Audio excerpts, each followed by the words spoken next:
अस्सलाम वालेकुम dear student, welcome back to I am chemist. और आज की इस वीडियो में हम क्लासिफिकेशन ऑफ ऑर्गेनिक कंपाउंड्स के बारे में बात करेंगे कि ऑर्गेनिक कंपाउंड्स क्या होते हैं और इनको हम कैसे क्लासिफाई करते हैं। सो ऑर्गेनिक कंपाउंड्स के बारे में हम ऑलरेडी लास्ट जो वीडियो थी वहाँ पे पढ़ चुके थे कि ऑर्गेनिक कंपाउंड्स कौन से होते हैं। दैट कंटेन कार्बन एटम, ठीक है, जिनके अंदर कार्बन एटम हो और साथ में हाइड्रोजन हो तो उनको हम क्या कहेंगे, ऑर्गेनिक कंपाउंड। ठीक है, कार्बन का होना लाजमी है, ठीक है, हाइड्रोजन भी इसके अंदर होता है, इसके अंदर बाकी एलिमेंट्स भी हो सकते हैं जो कि हम इस वीडियो के अंदर डिस्कस करेंगे।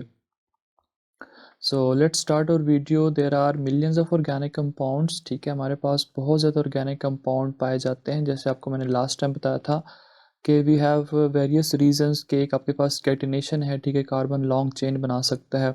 उसके बाद मल्टीपल बॉन्डिंग शो करता है, मतलब इसके अंदर डबल बॉन्ड भी होता है, इसके अंदर ट्रिपल बॉन्ड भी होता है, जो कि हम आगे जो लेक्चर्स होंगे उनके अंदर देखेंगे। और उसके बाद जो इसकी मेन जो खसूसियत है, इतने ज़्यादा ऑर्गेनिक कंपाउंड्स क्यों पाए जाते हैं, that is phenomena of isomerism. ठीक है, आइसोमर्स बनाते हैं बहुत ज़्यादा। So it is not possible to study each compound individually. ठीक है, इतने ज़्यादा ऑर्गेनिक कंपाउंड्स हैं, उनको हम अलग अलग स्टडी नहीं कर सकते।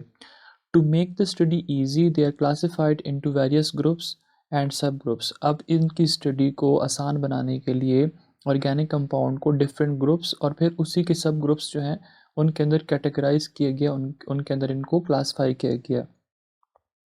It is helpful to pick out these compound which have similar structure.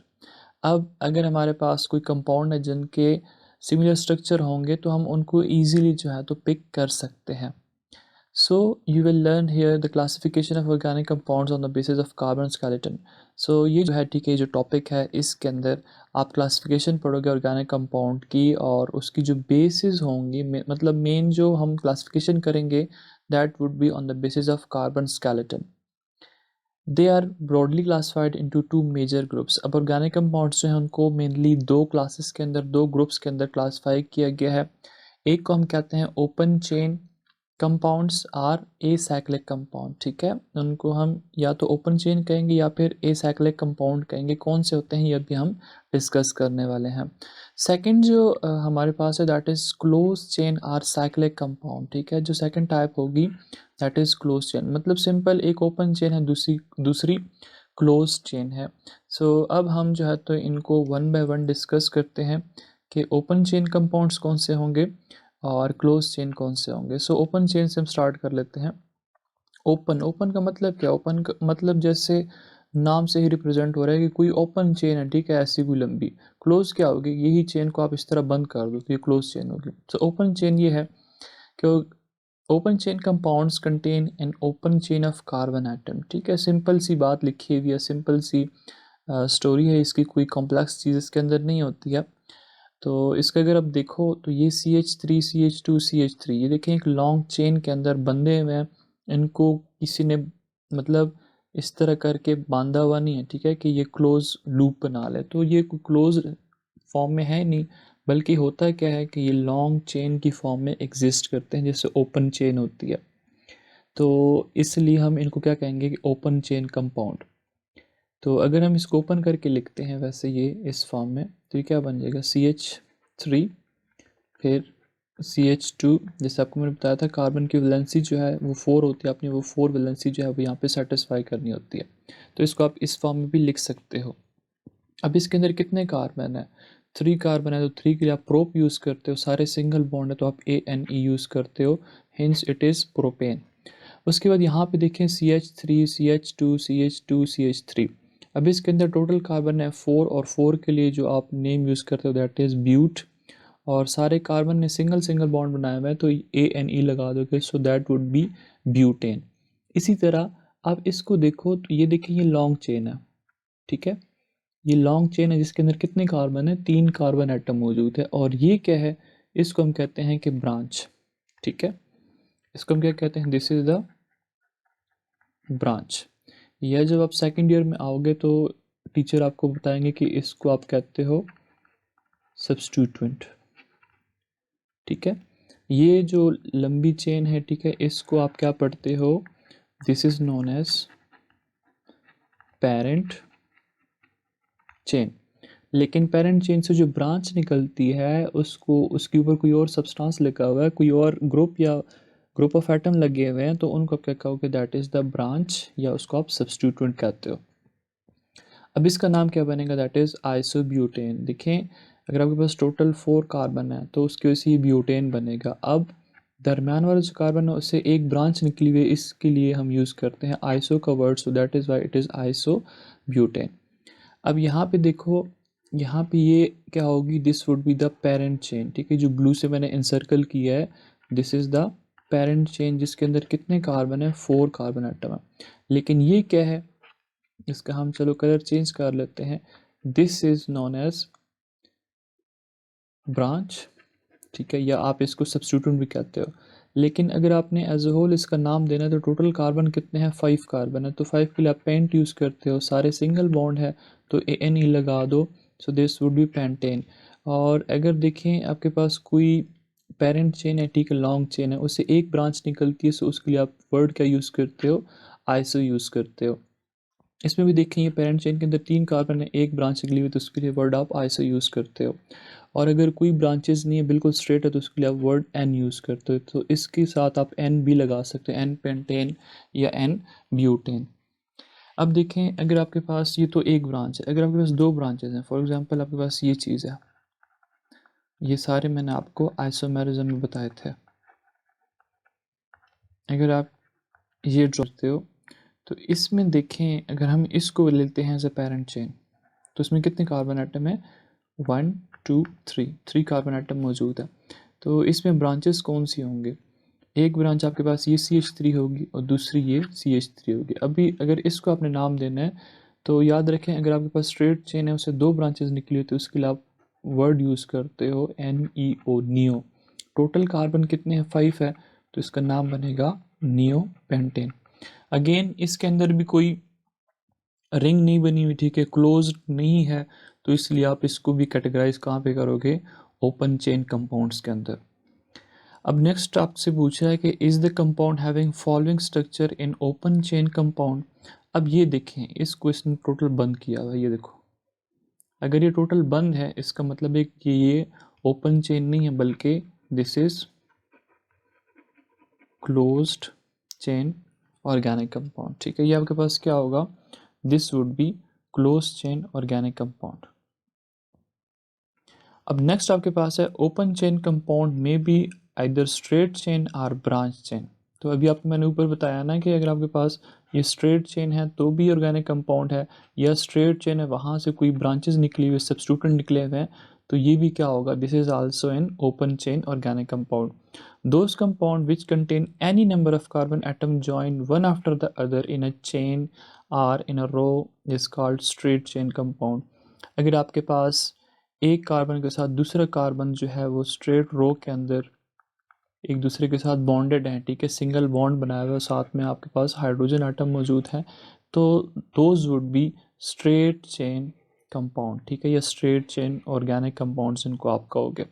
जैसे आपके पास ये प्रोपेन है, ठीक है, प्रोपेन क्यों लिखते हैं, क्योंकि 1 2 3 कार्बन आइटम मौजूद है, so that is why we write propane prop, और सारे सिंगल बॉन्ड है तो उसकी वजह से हम क्या लिखते हैं इसको, ANE, so propane बन जाएगा। Similarly, in this case we have 1 2 3 and 4 carbon atom, and for 4 you use but, and all are single bonds, so ANE is used, so this would be butane। ये भी आपके पास क्या है, जैसे straight chain compound. इसमें आप देखो, इसमें कितने कार्बन आइटम है, काउंट आउट करें, 5 है, तो इसके लिए नाम क्या बनेगा, पेंट, सारे सिंगल बॉन्ड है तो ANE बन जाएगा।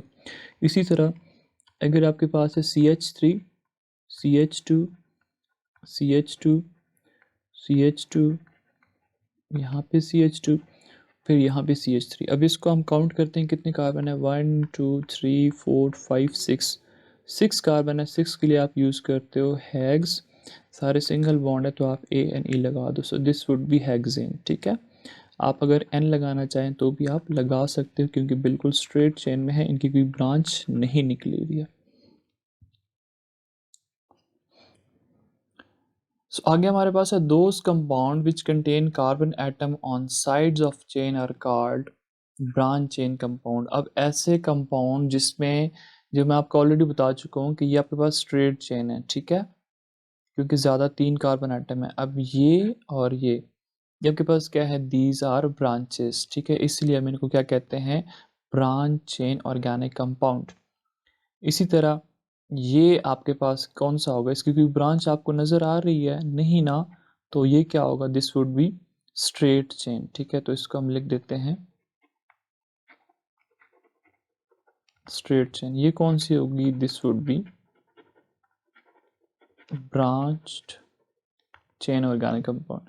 इसको अगर आप देखो, so this is the straight chain, और ये एक इसका क्या निकला हुआ है, ब्रांच या सब्स्टिट्यूएंट, सो इसको भी हम कहेंगे this is an example of branched chain organic compound, ठीक है। Open chain compounds are also called alicyclic compound. अब ओपन चेन जिनके अंदर कोई रिंग नहीं है, ठीक है, तो इनको आप क्या कहोगे, एलिसाइक्लिक कंपाउंड। ये अपने एमसीक्यूज पॉइंट ऑफ व्यू से लाजमी याद करना है। अच्छा जी, नेक्स्ट जो हमारे पास क्लासिफिकेशन है ऑर्गेनिक कंपाउंड की, उनको हम कहते हैं कि क्लोज चेन ऑर्गेनिक कंपाउंड। तो अब क्लोज चेन को हम पढ़ते हैं कि इसमें क्या लिखा हुआ है, organic compound which contain rings of atom are called close chain or cyclic compound. अब अगर आपके पास कोई ऑर्गेनिक कंपाउंड है जिनके अंदर इस तरह की रिंग है, ठीक है, या ये क्लोज्ड फॉर्म में मौजूद है, या आपके पास इस फॉर्म में मौजूद है, या आपके पास इस फॉर्म में मौजूद है, तो इनको आप क्या कहते हो, these are known as close chain or cyclic compound, ठीक है।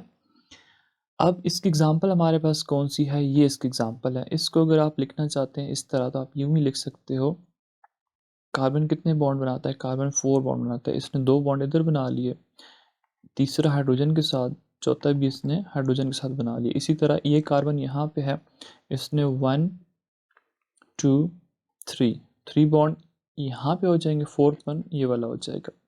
इस कार्बन को अगर आप देखो तो ये कितने बॉन्ड बनाएगा, इसने एक बॉन्ड इधर कार्बन के साथ बनाया हुआ है, एक इस कार्बन के साथ बनाया हुआ है, 2 हो गए हैं, और 2 इसके साथ क्या अटैच हो जाते हैं, हाइड्रोजन। तो यहाँ पे देखें, इसलिए CH2 और ये CH2 लिखा हुआ है। अब देखिए वैलेंसी कार्बन की 4 सेटिस्फाइड है, ठीक है, कार्बन की वैलेंसी ही 4 होती है, 4 बॉन्ड बना सकता है। तो और दूसरी बात ये है कि ये आपके पास क्या है, देखें रिंग फॉर्म में, क्लोज्ड फॉर्म में मौजूद है, देखो ये एक रिंग बना रहा है, क्लोज्ड रिंग बना रहा है, ठीक है। तो अब उस वजह से इसको क्या कहते हैं कि इट इज़ क्लोज चेन या साइक्लिक ऑर्गेनिक कंपाउंड। उसके बाद ये चूंकि एक साइकिल की फॉर्म में, ठीक है, क्लोज्ड फॉर्म में, इसलिए इसके साथ हम साइक्लो लगा देते हैं। नोमेनक्लेचर है, नाम देने का तरीका ऐसा ही होता है कि जब आपके पास ऑर्गेनिक कंपाउंड क्लोज चेन की फॉर्म में है तो उसके साथ आप साइक्लो लाजमी लगाते हो। उसके बाद टोटल कार्बन कितने हैं, 1 2 3 के लिए आप यूज़ करते हो प्रोप, और सारे देखें कार्बन के बीच में सिंगल बॉन्ड है तो ANE, तो ये बन जाएगा साइक्लोप्रोपेन। इसी तरह यहाँ पे देखें 1 2 3 4, इसमें भी देखें ये सारा क्लोज चेन में है ना, ठीक है। तो 4 कार्बन है, 4 के लिए आप लगाते हो ब्यूट, सारे सिंगल बॉन्ड है तो ANE, साइकिल की फॉर्म है तो साइक्लो लगा दो। इसी तरह इसको देखें, इसमें कितने कार्बन है, 1 2 3 4 5 6 कार्बन एटम है, 6 के लिए आप क्या यूज़ करते हो, हेक्स यूज़ करते हो, सारे सिंगल बॉन्ड तो हेक्सेन बन जाएगा। अब देखें ये क्या है, एक साइकिल की फॉर्म में सारे कार्बन एक दूसरे के साथ जुड़े हुए हैं, ठीक है, क्लोज्ड फॉर्म में, इसलिए इसके साथ आप क्या लगा दोगे, साइक्लो, तो ये क्या बन जाएगा, साइक्लो हेक्सेन। सिमिलरली इसको आप देखो, ये आपके पास क्या है, क्लोज्ड फॉर्म में मौजूद है, तो इसका नाम है, ठीक है, पर्टिकुलरली आप सेकेंड ईयर की केमिस्ट्री में पढ़ोगे, इसको हम नाम देते हैं बेंजीन, ठीक है। ये भी आपके पास क्या है, this is also N example of closed chain organic compound. इसको आप इस फॉर्म में भी लिखते हो, ठीक है, ये इसने बहुत ज़्यादा ब्लैक कर दिया, ये बस इस तरह होता है, ये इस फॉर्म में आप इसको लिख सकते हो, आप इसको इस फॉर्म में लिख सकते हो, ठीक है, ये डबल बॉन्ड यहाँ पे होता है, या इसका दूसरा स्ट्रक्चर होता है, इनको हम कहते हैं रेजोनेंस फॉर्म ऑफ बेंजीन। ये इंशाल्लाह आप सेकेंड ईयर की केमिस्ट्री में इसको पढ़ोगे, ठीक है। ये यहाँ पे आ जाता है, यहाँ पे इसमें होता है क्या है, बेंजीन रिंग की जो खुसूसियत है उसको हम कहते हैं कि it have alternate double and single covalent bond. इनके अंदर होता है क्या है, यहाँ पे देखो डबल बॉन्ड है, फिर सिंगल बॉन्ड, फिर डबल, फिर सिंगल, फिर डबल और फिर सिंगल। और इसका जो मॉलिक्यूलर फार्मूला होता है दैट इज C6 और H6। अब ये जो दो स्ट्रक्चर हैं, एक ये वाला और एक ये वाला, इन दोनों के बीच में फ़र्क क्या है? फ़र्क ये है कि इसके अंदर कोई अनसिचुरेशन नहीं है, मतलब इसके अंदर कोई डबल बॉन्ड प्रेजेंट नहीं है, सारे सिंगल्स बॉन्ड है। लेकिन इसमें क्या होता है कि डबल बॉन्ड जो है वो मौजूद होते हैं, पाई बॉन्ड जिसको हम कहते हैं पाई बॉन्ड। डबल बॉन्ड जो है ना, उसमें एक जो बॉन्ड होता है that is known as sigma bond, और दूसरे को आप क्या कहते हो, पाई बॉन्ड। सिग्मा जो बॉन्ड होता है वो लीनियर और लैप से बनता है, जो कि बहुत ज़्यादा स्ट्रॉन्ग बॉन्ड होता है, उसको ब्रेक करना मुश्किल होता है। पाई बॉन्ड जो है वो साइड वेज ओवरलैप से बनता है, ऑर्बिटल्स आपस में आते हैं और इस तरह साइड वेज ओवरलैप कर जाते हैं, ठीक है, अपनी इलेक्ट्रॉनिक डेंसिटी शेयर कर लेते हैं। सो वो साइड वेज बनता है, तो उसको ब्रेक करना थोड़ा सा आसान होता है और इसको हम पाई बॉन्ड कहते हैं, जो कि आप सेकेंड ईयर की केमिस्ट्री में बहुत ज़्यादा डिटेल के साथ पढ़ोगे। अब देखिए यहाँ पे आगे लिखा हुआ है cyclic compounds which contain rings of carbon atom are called homocyclic और कार्बोसाइक्लिक कंपाउंड। ये भी इंपॉर्टेंट है MCQ पॉइंट ऑफ व्यू से, ठीक है, इसको आपने MCQs के लिए याद करना है कि ऐसे ऑर्गेनिक कंपाउंड जो कि रिंग की फॉर्म में रहते हैं और उसके अंदर सिर्फ और सिर्फ कार्बन हो, तो उसको आप क्या कहते हैं, होमोसाइक्लिक। होमो मीन्स सेम, मतलब उसके अंदर सिर्फ कार्बन स्केलेटन जो है वो सिर्फ और सिर्फ किसकी हो, कार्बन की, उनको आप क्या कहते हो, होमोसाइक्लिक, या उसको हम कार्बोसाइक्लिक कंपाउंड कहते हैं। Which of the above cyclic compound are carbocyclic. ये आपसे पूछ रहे हैं ऊपर ऐसे कौन से हैं जो कि कार्बोसाइक्लिक है, तो सारे कार्बोसाइक्लिक हैं।